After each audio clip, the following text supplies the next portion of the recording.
नमस्कार दोस्तों, मुझे कन्या राशि कन्या लगन के लिए वो तथ्य याद आता है जो एक हिरन के बारे में कहा जाता है कि जंगल में हिरन खुशबू को सूंघते हुए पता नहीं कहाँ कहाँ अपनी कस्तूरी को ढूंढता फिरता है। आपके लिए भी कुछ यही तथ्य अगस्त से लेकर दिसंबर तक साबित होते। जी हाँ दोस्तों, कन्या राशि वालों, आपके लिए अद्भुत राशिफल का वीडियो है जिसमें देवगुरु बृहस्पति सबसे पहले लिखे हैं, क्योंकि इनका रोल 1 नंबर पर रहेगा, 11वें भाव में है और अगस्त में उदय भी हो जाएंगे। शनि बली हो रहे हैं, हालांकि पंचम भाव के मालिक हैं, इनका रोल भी कम नहीं होगा। और केतु का रोल प्राय हम मिस कर देते हैं। इस वीडियो में केतु के ऊपर भी चर्चा करेंगे। जैसा कि आप टाइटल देख रहे हैं, इतिहास रचने का ये समय है इस साल का। और मैं बात कर रहा था कस्तूरी की, वो कस्तूरी शुक्र है जी। जी हाँ दोस्तों, गौर करिए, शुक्र अचानक से कहां पर आपकी राशि में आ टपकेगा। 1 अगस्त से ही ये आपकी राशि में आने वाला है। सबसे सुखद समाचार आपको बता दें, ये है शुरुआत, ये इंडिकेशन होता है, शुभ समय की शुरुआत ऐसे होती है। हम अक्सर आपको बताते आए हैं, जब किसी चीज का आगाज अच्छा हो तो उसका अंत भी अच्छा होता है। तो अगस्त से मानिए आपके लिए जिंदगी इतिहास बनाने जा रही है। कन्या राशि कन्या लगन वालों, शुक्र का आप कहेंगे तो नीच राशि के हैं, भारद्वाजी खाम खा जोर लगाकर बता रहे हैं। कोई और सुन लेगा तो क्या कहेगा, नीच राशि का शुक्र ये तो परेशान करेगा। जी हाँ दोस्तों, जिनको आधी अधूरी नॉलेज है वह वीडियो बंद कर दें तो अच्छा है। अगर आप एस्ट्रोलॉजर्स हैं, जानते हैं एस्ट्रोलॉजी को, तो गौर से देखिए ये शुक्र करता क्या है। 1 अगस्त से लेकर 5 अगस्त तक जो स्थिति बनाएगा ना, ये वो आपको याद रहेगी। आपके दिमाग में जो बात आ रही है मैं समझ रहा हूं, आपको लग रहा होगा शुक्र ये डेबिलिटेटेड है, नीच राशि में है, तो ये भाग्य को दुर्बल करेगा। जी नहीं, ये तो भाग्य को कई गुना स्ट्रोंग करने वाला है, कई गुना बढ़ाने वाला है भाग्य की शक्ति। This Venus is going to increase your luck many times because क्योंकि बुध केंद्र में स्थित है, जो कि नीच भंग राजयोग बनाता है। शुक्र का नीच भंग करता है बुध, क्योंकि केंद्र में स्थित है। देखिए, जिस राशि में ग्रह नीच का हो उसका मालिक ही केंद्र में स्थित हो, बली हो। और देखिए, केंद्र में स्थित होना अच्छी बात है, बली है और शुक्र से भी केंद्र में है, राशि से भी केंद्र में है बुध, तो ये डबल नीच भंग राजयोग बन जाता है। और शनि से दृष्ट है शुक्र, और शनि पंचम भाव का मालिक है। नवम भाव और पंचम भाव के मालिकों का संबंध आपके एक साथ की एक्सिस लगन और 7th हाउस की एक्सिस के ऊपर हो रहा है। तो कैरियर में, समाज में प्रतिष्ठा और भाग्य आपका साथ दे, अचानक से विंडफॉल हो, धन का दरिया बह जाए। जी हाँ दोस्तों, धन की स्थिति आपकी बेहतर होती है ये शुक्र और शनि के प्रभाव के कारण। और शुक्र भाग्यशाली बनाता है, बल्कि धन देने की स्थिति में आ जाता है। धन भाव का मालिक भी है, नीच भंग प्राप्त करता है। जी हाँ दोस्तों, हमारा जो डिस्कशन है शुक्र के ऊपर ही ना रह जाए, थोड़ा सा आगे चलते हैं जल्दी से। शुक्र अगले महीने शुरुआत में ही सितंबर में धन भाव में आ जाएगा। तो धनेश धन भाव में हो, गुरु से केंद्र में होगा, गुरु उदय हो चुके होंगे 12 अगस्त से। व्हाट एल्स इज रिक्वायर्ड, और क्या चाहिए होगा आपको। इससे बड़ा राजयोग होता नहीं है। शुक्र सेकंड हाउस में हो, वैसे ही आपकी पर्सनैलिटी, आपका ऑरा, आपका कॉन्फिडेंस देखने वाला होता है। आप में एक आकर्षण सा आ जाता है। सितंबर का महीना पूरे का पूरा भी शुक्र के नाम होगा और गुरु की सहायता आपको मिल ही रही होगी। जमीन जायदाद प्रॉपर्टी का सुख गुरु देने जा रहे हैं और दाम्पत्य जीवन में बहार लाने वाले हैं, क्योंकि सप्तम भाव को और शनि को गुरु जब उदय होकर देखेंगे तो अलग ही बात होगी, क्योंकि शनि बली हो चुके होंगे। वक्री शनि 27 जुलाई से बल से युक्त, चेष्टा बल से युक्त हो जाएंगे और छठे भाव की ओर मूव करना शुरू कर देंगे। राहु की ओर इसका मूवमेंट हो जाएगा शनि और राहु को प्रभावित करेंगे तो ये शत्रुहंता बनाएंगे। सर्विस रिलेटेड मैटर्स में आपकी जीत होती है। जॉब को लेकर कोई परेशानी है, उस परेशानी से आप भार मुक्त होते हैं। बुध का ये गोचर कमाल कर जाएगा दोस्तों। शिफ्ट होने से पहले 11वें भाव में जाने से पहले बुध कमाल कर जाएगा, ये बात निश्चित है। इसकी चर्चा हम विस्तार से करेंगे। अभी हम शनि की और गुरु की बात कर लें, केतु की बात कर लें। देखिए, शनि का वक्र चाल बहुत महत्व रखता है। जब शनि 27 जुलाई को वक्री होंगे तो आपको बता दें चंद्रमा उस दिन धनु राशि में होंगे। ये महत्व है, चंद्रमा का महत्व हुआ करता है। शनि की स्थिति चंद्रमा से ही देखी जाती है, 7.5 ढैया इत्यादि इसी तरह से देखे जाते हैं। चंद्रमा कहाँ पर है, यहाँ पर पाया की बात नहीं करने जा रहा। जिस दिन दोस्तों शनि का परिवर्तन हो, भले यह वक्री हो, मार्गी हो, 7.5 लगा रहे हो, राशि परिवर्तन कर रहे हो, ढैया लगा रहे हो, कोई भी बड़ा परिवर्तन शनि से संबंधित हो तो चंद्रमा को देख लेना चाहिए किस स्थिति में है, कौन से भाव में है। चंद्रमा पक्ष बली है, निर्बल है, क्रूर ग्रहों से प्रभावित तो नहीं।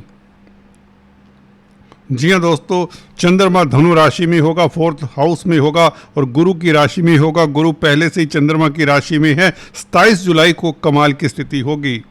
जी हाँ, गुरु और चंद्र का राशि परिवर्तन योग होगा तो 27 जुलाई से ही धन की स्थिति बेहतर होने के योग बन जाते हैं। लाभेश का सुखेश के साथ संबंध हो जाएगा तो भौतिक सुखों की प्राप्ति हो, प्रॉपर्टी से लाभ हो, वाहन सुख मिले, पब्लिक में अवार्ड रिवार्ड मिले। अगर आप पब्लिक डीलिंग करते हैं, कोई नेता, राजनेता हैं या किसी तरह के बड़े ओहदे पर हैं, बड़ी पोस्ट पर है, तो आपको ख्याति भी मिल सकती है, याद रहे।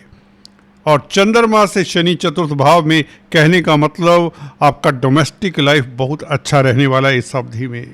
घर परिवार में खुशियों का माहौल और कोई मांगलिक कार्य के योग, क्योंकि 7th भाव में है तो शादी के योग या शादी के प्रपोजल आने के योग बनते कन्या राशि वालों के लिए। लव लाइफ उत्तम रहेगा, रोजमर्रा की आमदन बढ़ेगी, विदेशों में काम आपका ज़्यादा फैलेगा, विदेश जाने का मौका मिलेगा। केतु ये बताते हैं। केतु की बात करें तो केतु दोस्तों पीछे ना रह जाए। केतु मोक्षा कारक ग्रह 12वें भाव में सूर्य के साथ जा मिलेगा, या सूर्य केतु के साथ कहीं जा मिलेंगे। अगस्त की बात करें तो 17 अगस्त को, हालांकि 12 अगस्त का आप कहेंगे सूर्य ग्रहण है, परंतु उसका प्रभाव हमारे देश में नहीं है, क्योंकि सूर्य ग्रहण रात को लगेगा हमारे देश में। So nothing to worry. तो सूर्य और केतु 12वें भाव में होंगे, परंतु सूर्य अपनी राशि में होगा तो विदेशों में आपका डंका बजेगा, सरकारी क्षेत्रों से लाभ होगा। जी हाँ, परंतु पिता के सेहत का ख्याल रखें। अगर आपकी कन्या राशि है तो take care of father's health, या फादर के साथ किसी तरह का वैचारिक मतभेद ना हो, बी केयरफुल।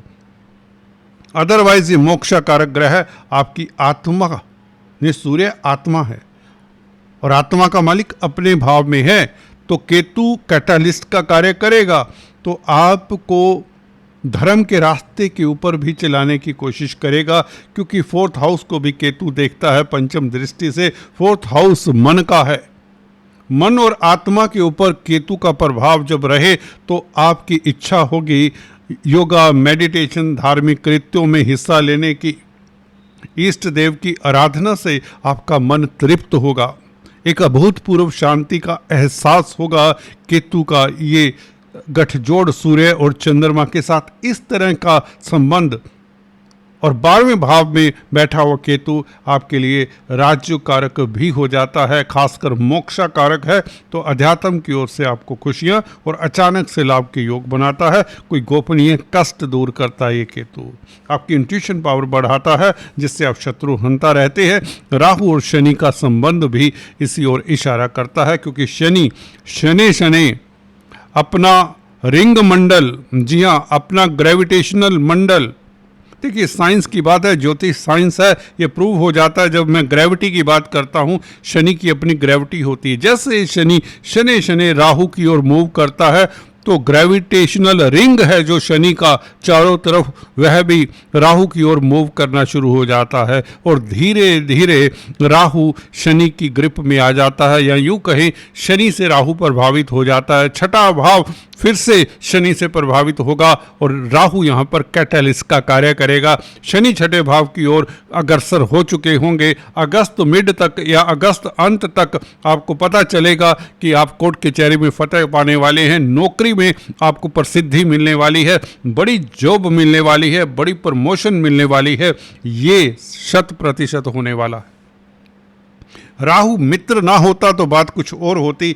यहाँ पर एक तो शनि गुरु से भी प्रभावित है। गुरु लाभ स्थान में बैठे हुए सप्तम भाव के मालिक होकर, सुख भाव के मालिक होकर आपके सुखों में वृद्धि करते हैं। मानसिक सुख, संसारिक सुख देते हैं, भौतिक सुख देते हैं। इधर शनि के साथ संबंध है, सप्तमेश हैं शनि, सप्तम भाव में है शनि, तो व्यापार में वृद्धि होती है, दाम्पत्य जीवन अच्छा रहता है, घर में मांगलिक कार्य के योग, एक्सपोर्ट इंपोर्ट से लाभ होता है, डेली आमदन में वृद्धि होती है, संसारिक सुखों की प्राप्ति होती है। कर्म फलदाता, जी हाँ दोस्तों, का राहु के साथ मेल, कहीं ना कहीं हम कहते हैं ना शनिवत राहु। शनिवत राहु का मतलब ये होता है, यहाँ पर छठे भाव में आप अच्छे वकील साबित होते, आप अपनी डिप्लोमेसी से, अपनी स्पीच से अपने कार्यों को सिद्ध करने वाले होंगे। प्रोफेशन में आपका कोई जवाब नहीं होगा। गुरु की दृष्टि पंचम भाव के ऊपर, स्पेकुलेशन से आपको लाभ होगा, शेयर स्टॉक मार्केट से लाभ होगा। अगस्त 12 बीतने दीजिए, ये स्थितियां बहुत अनुकूल होने वाली हैं, क्योंकि शुक्र नीच भंग की स्थिति में शनि से दृष्ट होंगे। बुध तो चलिए आगे चले जाएंगे, परंतु शनि और शुक्र का संबंध रहेगा, ये बहुत अद्भुत है। ये आपके प्रेम संबंधों के लिए भी अच्छा होगा। अगर आप क्रिएटिव व्यक्ति हैं, कलाकार हैं, आपके इमेजिनेशन में उछाल सा आने वाला है। This is going to be the fabulous period. और जब तक शनि 5 दिसंबर तक वक्री रहते हैं, ये राहु के कारण आपके लिए राजयोग बनाते हैं। इतना बड़ा राजयोग कि आपको नौकरी में या सर्विस रिलेटेड मैटर्स में बड़ी सफलता मिलती है। आप शत्रुओं के ऊपर हावी प्रभावी रहते हैं और ये साल जाते जाते आपको कोई बड़ी उपलब्धि देने के मूड में है, जैसे ज़मीन जायदाद का मिल जाना, रुका हुआ कार्य आपका संपन्न हो जाना, कोई भूला बिसरा रुपया पैसा अगर कहीं अटक गया था वह मिल जाना, कोई संबंध अगर अच्छे नहीं थे, उन संबंधों को लेकर कोई परेशानी थी, वह संबंध वापस ट्रैक पर आ जाएं। जी हाँ, थोड़ा सा आपको यत्न प्रयत्न करना पड़ेगा। शनि है तो वो चाहते हैं आप हल्की सी अपनी मिस्टेक अगर आपने की है तो उस मिस्टेक को रियलाइज करें, दैट इज इट। ईगो में रहकर अपनी जिंदगी को बैक ट्रैक ना कर लें, थोड़ा सा हम्बल हो जाएं। शनि ये कहते हैं, शनि ये कहते हैं, लगन को देखते हैं कि आप कर्मठ हैं, कर्मठ रहें, प्रैक्टिकल हो जाएं, इमोशनल मत हों। शनि जहाँ पर दृष्टि डालें उस भाव में इमोशंस का कोई स्थान नहीं। लगन के ऊपर शनि की दृष्टि हो तो आप इमोशनल नहीं हो सकते, किसी भी लेवल पर इमोशनल नहीं होना इस ज़िंदगी में, ये कहते हैं शनि। सुस्त नहीं होना, ढीले नहीं पड़ना, स्लो नहीं होना, शनि ये भी कहते हैं। चतुर्थ भाव के ऊपर शनि की दृष्टि ज़मीन जायदाद प्रॉपर्टी बना देगी। अब उसके लिए थोड़ा सा आपको रिस्क लेना पड़ेगा, थोड़ा सा यत्न प्रयत्न करना पड़ेगा। गुरु तो इसके लिए तत्पर हैं, गुरु तो आपके लिए हमेशा से आपके साथ हैं। 11वें भाव के गुरु आपका समाज में डंका बजाते हैं, रुतबा बढ़ाते हैं। और क्या चाहिए, बड़े भाई बहनों का, मित्रों का साथ मिले, कोई मित्र आपका हाथ पकड़कर आपका रुका हुआ कार्य गतिशील करवा दे। What else is required. दोस्तों आज इतना है, फिर से मिलते हैं, तब तक के लिए अपना ख्याल रखिए। Please do subscribe, like and share.